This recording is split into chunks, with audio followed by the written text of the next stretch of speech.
முதலமைச்சர் செல்வி ஜெயலலிதா ஆணைக்கிணங்க கல்லணையில் சுமார் 11 லட்சம் ரூபாய் செலவில் மராமத்து பணிகள் தொடங்கி நடைபெற்று வருகின்றன. இதற்காக முதலமைச்சருக்கு விவசாயிகள் நன்றி தெரிவித்தனர். உலகிலேயே மிகவும் பழமை வாய்ந்த அணையாக கருதப்படும் கல்லணை சோழ மன்னன் கரிகார் சோழனால் கட்டப்பட்டது. தமிழக அரசின் முறையான பராமரிப்பு காரணமாக பல நூறு ஆண்டுகளை கடந்தும் இந்த அணை பொலிவுடன் காட்சியளிக்கிறது. கல்லணையிலிருந்து காவேரி, வெண்ணாறு, கொள்ளிடம் மற்றும் கல்லணை கால்வாய் மூலம் டெல்டா விவசாயிகளுக்கு நீர் பகிர்ந்தளிக்கப்பட்டு சுமார் 12.50 லட்சம் ஏக்கர் சம்பா சாகுபடி நிலங்களுக்கு பாசன வசதி அளிக்கிறது. இந்நிலையில் கல்லணையை பாதுகாக்கும் நடவடிக்கையாக முதலமைச்சர் செல்வி ஜெயலலிதா உத்தரவுப்படி 10,50,000 ரூபாய் செலவில் மராமத்து பணிகள் தொடங்கி நடைபெற்று வருகின்றன.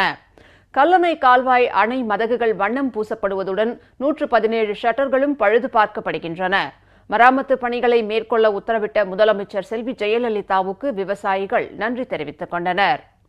இந்த வருஷமும் மேட்டூரில் தண்ணி ஏறிக்கிட்டு இருக்கிறதுனால கல்லணையில் பராமத்து பணிகள், ரெகுலேட்டரில் உள்ள அந்த ஷட்டருக்கு ஆயில் போடுறது, ஸ்க்ரூ ராடு சுத்தம் பண்ணுறது, ரெகுலேட்டருக்கு வர்ணம் பூசுறது போன்ற பணிகளை செய்வதற்கு மாண்புமிகு தமிழக முதல்வர் அம்மா அவர்கள் உத்தரவிட்டு இந்த பணிகள் நடந்துகிட்டு இருக்கு.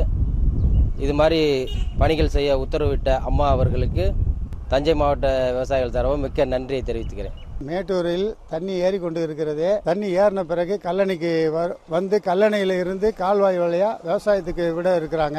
அது சம்பந்தமாக மராமத்து வேலைகள் தீவிரமாக நடந்து கொண்டிருக்கு. மராமத்து வேலை செய்வதற்கு அம்மா உத்தரவிட்டதற்கு கோடான கோடி நன்றியை தெரிவித்துக் கொள்கிறேன். இப்பணிகள் மூலம் மேட்டூர் அணையிலிருந்து கல்லணைக்கு வந்து சேரும் பாசன நீர் தங்கு தடையின்றி டெல்டா விவசாயிகளுக்கு சென்றடையும் நிலை ஏற்பட்டுள்ளது.